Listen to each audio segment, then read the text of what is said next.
자, 여러분들 이제 지금 이제 두 번째 시간인데, 이번 시간에는 우리 국가관, 역사관, 안보관에서 가장 핵심적인 내용 중에 하나인 우리 한미 동맹, 그러니까 한미 상호 방위 조약이 이루어진 그런 내용에 대해서 한번 알아볼 텐데, 지금 이제 먼저 유인물 한번 쭉 읽어보고 이제 대략적인 내용은 좀 읽어봤으니까 좀 이해가 가죠. 네. 그런데 아무래도 좀 어려울 거야. 그 내용 자체가 여러분들이 일단 알고 있는 거를 가지고 여러분들이 스스로 내가 아는 부분 그걸 가지고 발표할 수 있는 그런 걸 이제 연습을 할 텐데, 우리가 이제 지식적으로 많이 알고 있다고 해서 발표를 잘하는 것도 아니지만, 발표할 때 내가 알고 있는 많은 걸 발표하겠다 이거보다는 내가 알고 있는 거를 그 범위 내에서, 알고 있는 범위 내에서 논리적으로 나의 주장을 하는 그런 것이 더 중요해요. 그래서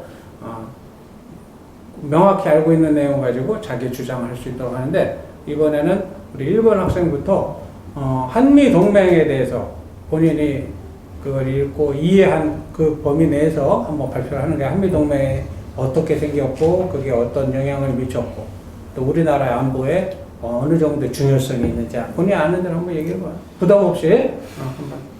답변하겠습니다. 한미 동맹은 6.25 전쟁 도중 휴전 협정을 하기 위해서 포로 송환 관련으로 회담이 이루어지고 있었을 때 남한 측은 휴전 협정에 반대하였고, 그리고 이에 미국 측에서 남한 측이 휴전 협정에 동의하는 것을 위해서 이제 북한이 잠재적인 위협을 대비하고, 또한 남한의 경제를 돕고 남한의 성장을 도모하기 위해서 좀 긴장했다, 그지? 죄송합니다. 그래서 지금 이렇게 긴장을 하고 막 할 때는 뭐 어떤 현상이 벌어지냐면 급해. 예. 그러니까 조금 숨을 이렇게 쭉 쉬면서 편안하게 하면서 천천히 얘기해도 괜찮거든. 그리고 이제 그 발표하는 용어 중에는 남한이라는 표현을 하지 말고 그냥 우리 대한민국, 예. 북한 이렇게 표현을 하면은 좀 더 편하겠지. 그렇게 해서 거기에 뭐 이어서 같이, 그래서 6.25 전쟁 중에 이 휴전을 성사시키기 위해서 미국이 우리 대한민국에 제안을 했던 내용 중에 하나지, 그렇죠? 예. 그리고 그 당시에 대통령이신 이승만 대통령도 우리나라 안보에 뭔가 안전핀이 필요하다. 그래서 그거를 강력하게 요구를 하셨던 것도 있어요. 예. 자, 그래. 그렇게 해서 이제 한미 동맹이 이루어졌어. 예. 서로 이제 비준하고, 그래서 이제 어떤 영향을 미쳤죠? 이제 그런 한미 동맹은 북한의 과도한 도발이나 아니면은 북한의 남침 의도를 억제하는 역할을 했고, 또한 동시에 아시아의 세력이 분계될 위기에 처했을 때 그것을 바로잡거나 아니면 그것으로 인한 혼란을 대비하는 역할을 했습니다. 또한 동시에 단순한 안보나 전략 같은 것을 끝날 뿐만 아니라 경제 발전이나 아니면은 각종 해외 문물을 받아들임으로써 인한 문화적 발전을 도모하는 역할도 같이 할 수 있겠습니다. 그래. 발표 잘했어. 이제 조금만 템포를 천천히 하면서 내가 하고 싶은 얘기를 이렇게 쭉 편안하게 할 수 있는 그런 거는 이제 연습을 통해서 좀 하다 보면 자신감이 붙으면서 할 수 있어. 예. 너무 급하게 생각할 필요 없어요. 또 우리 2번 학생 알고 있는 이제 한미 동맹에 대해서 한번 발표해 보세요. 답변하겠습니다. 한미 동맹은 6.25 전쟁 이후 그 포로 송환에 대한 논의 끝에 체결된 조약으로서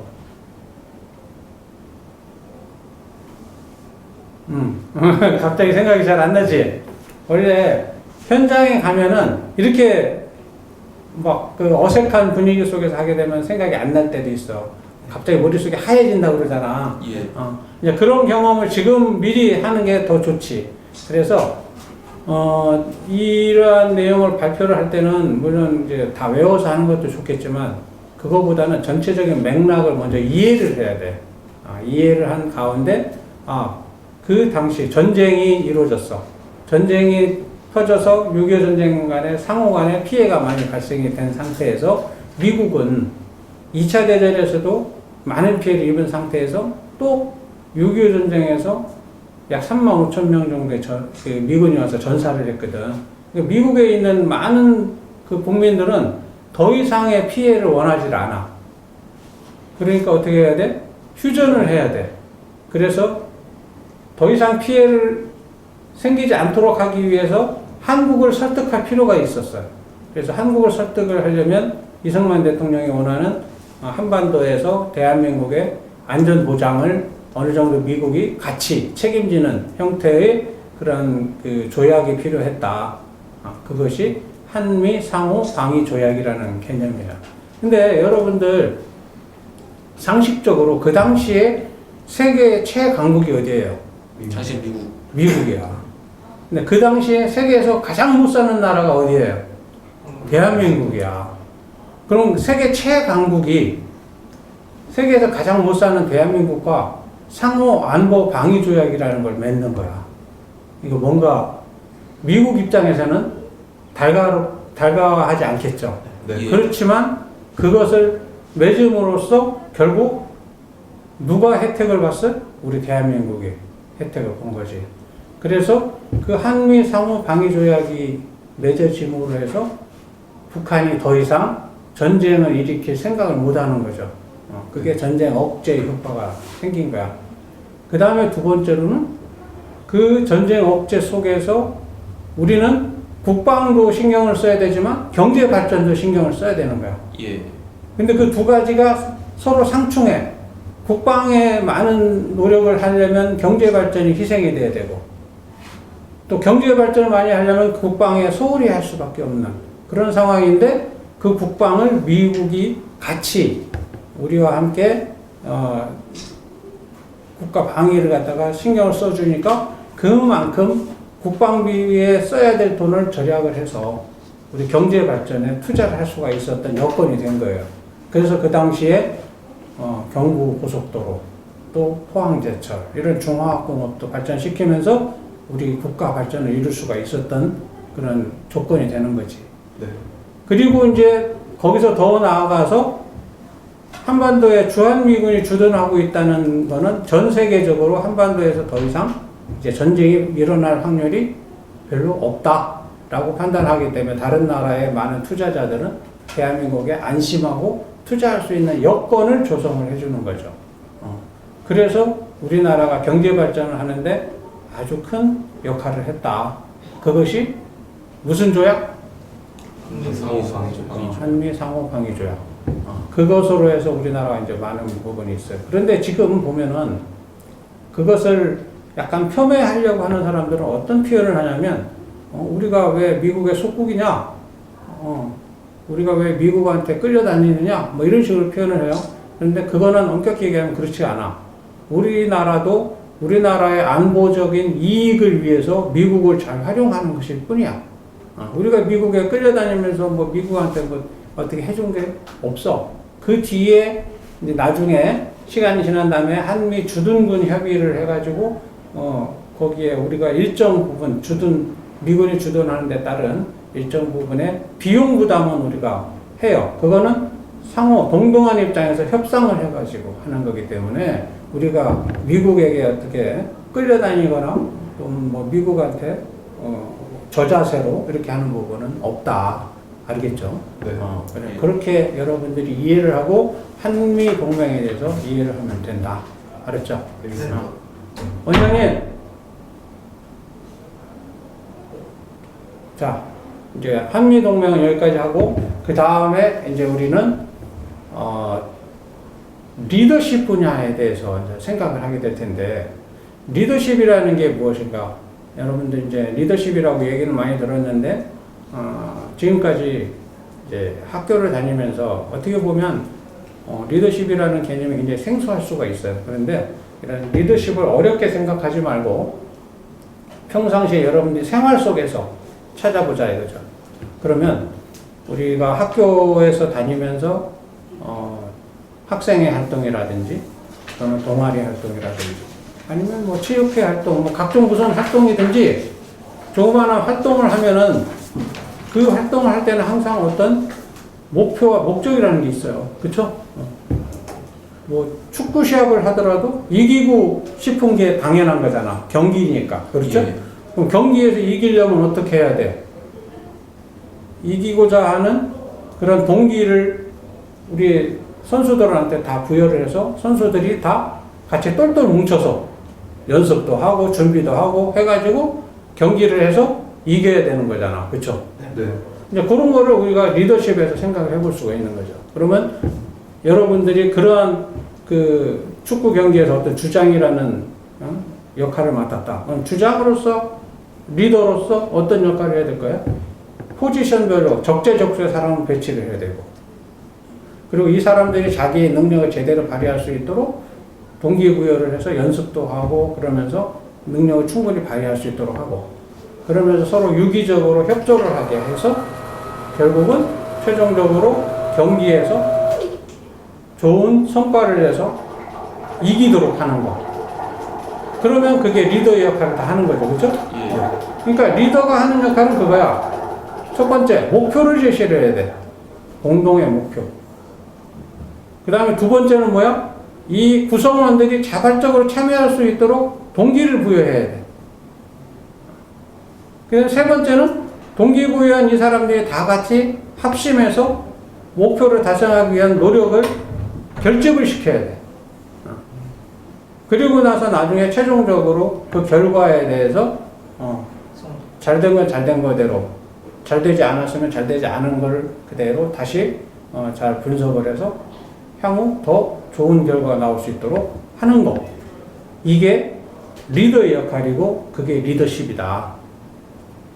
자, 그러면 우리 3번 학생이 지금까지 이제 중학교, 고등학교 다니면서 많은 이제 활동도 해보고 뭐 이게 경험한 것도 많이 있을 거 아니야, 그렇죠? 네.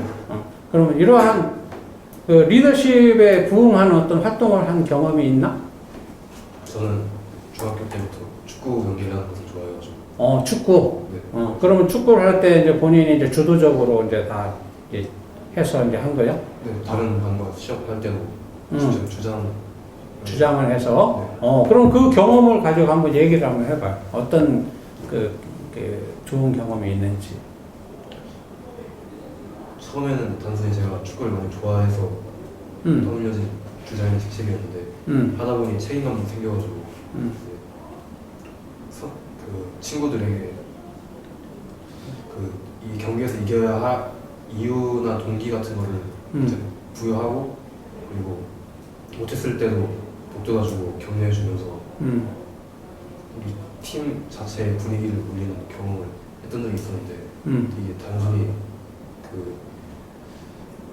승부와 관련된 문제뿐 아니라 사람들 팀과의 이런 상호 작용 같은 거를 주장이 가장 많이 하는 역할이다 보니까 힘들 때도 있었지만 그래도 재밌었습니다. 자, 그러면은 이제 우리가 이제 리더십을 발휘를 할 때는 구성원들이 다 같이 내 마음처럼 다 같이 협동을 해서 노력하고 해서 좋은 결과가 나오면 가장 좋은데, 네.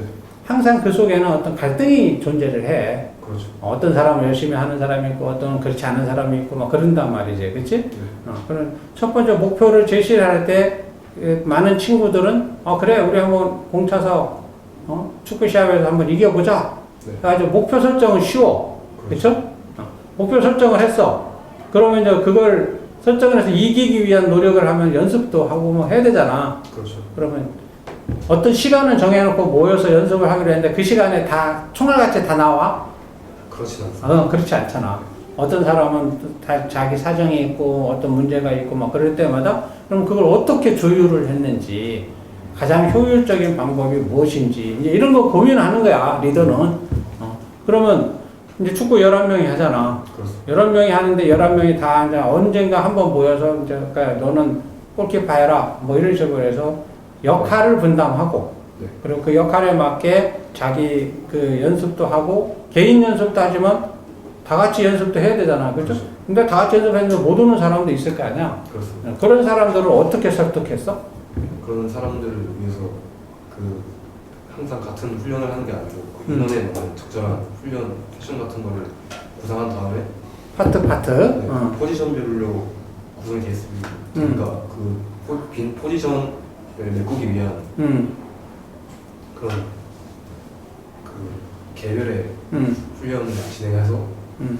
그때 상황에 맞는 네, 훈련을 진행했습니다. 그러니까 이제 그 부분에서 보면은 그 리더가 어떻게 해야 되는지 거기에 대해서 당근과 채찍을 네. 활용한다고 그러잖아, 그죠? 네. 그래서 친구가 잘 안 나온다 그러면 가서 어떻게든 설득을 해서 네.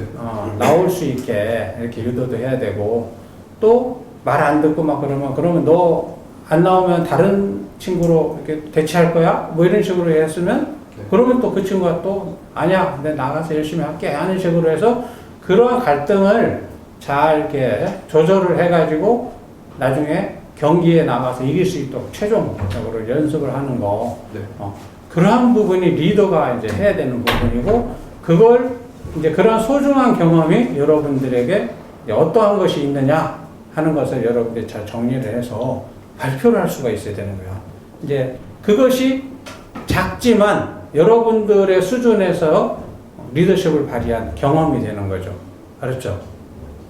그럼 우리 4번 학생이 이제 경험했던 어떤 리더십의 그런 부분이 있다면 어떤 게 있을까? 답변하겠습니다. 저는 유소년 시절 야구 선수가 되기 위해서 오, 야구했어? 예, 오, 대단하다. 야구를 했었습니다. 그때 제가 유소년 초등학교 6학년 때 야구부 주장을 맡아서 그런 경험이 있고, 고등학교에서도 고등학교 한 행사에서 행사장을 맡은 경험도 있고, 고등학교 3학년 때 학급 임원을 맡은 경험이 있습니다. 우선 야구부 주장을 했을 때 제가 경상도에 있는 야구부를 다녔었는데 워낙 서울권 중심으로 야구부가 좀 성적이 좋은 현상이 있었는데, 그래서 저희 감독님께서 우리 야구부도 같이 한번 좋은 성과를 한 대회에서 얻어보자라고 하셔서 그렇게 동기부여가 됐고, 예, 그래서 제가 야구부 다음 선수들에게 같이 한번 열심히 해서 숙박 생활을 할 때 야간 자율 훈련인데도 그래도 다 같이 함께 한번 열심히 참여해 보자라는 제안을 했고, 그렇게 설득을 하니까 학생들이 다 들어? 예, 특별한 사정이 없는 이상 다 참여를 했던 경험이 있습니다.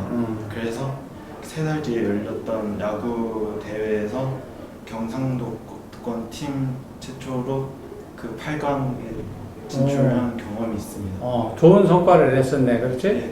이제 그렇게 하면은 어떤 보람 같은 걸 느끼면서 그 같이 운동한 사람들이 성취감을 느끼는 거야. 그렇죠?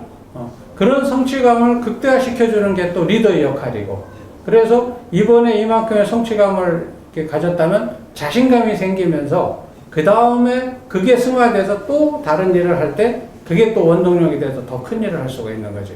그래서 여러분들이 경험했던 그러한 리더십의 그런 부분들이 작지만 하나하나 모이면서 점점 커지면서 앞으로 장교가 되고 리더가 됐을 때 충분히 그러한 역량을 발휘할 수 있을 것이다 라고 판단을 하기 때문에 면접관들은 그러한 것들을 여러분들의 이야기를 듣고 싶어 하는 거야. 알았죠? 자, 여기에서 이제 조금 전에 이제 발표를 쭉 했는데, 지금 이제 의식적으로 목소리를 조금씩 크게 내려고 하는 부분들이 이제 보여. 그렇지만 이제 좀 더 크게 자꾸 내야 되고, 시선을 자꾸 면접관하고 잘 마주쳐야 돼. 지금은 아직까지는 시선이 이제 좀 왔다 갔다 하거든? 그리고 몸이 움직이면 안 돼. 예. 그래서 이러한 연습은 이제 집에 가서 여러분이 거울을 보면서 그렇게 연습을 하고, 그게 이제 점점 이제 교정이 돼 나갈 거야.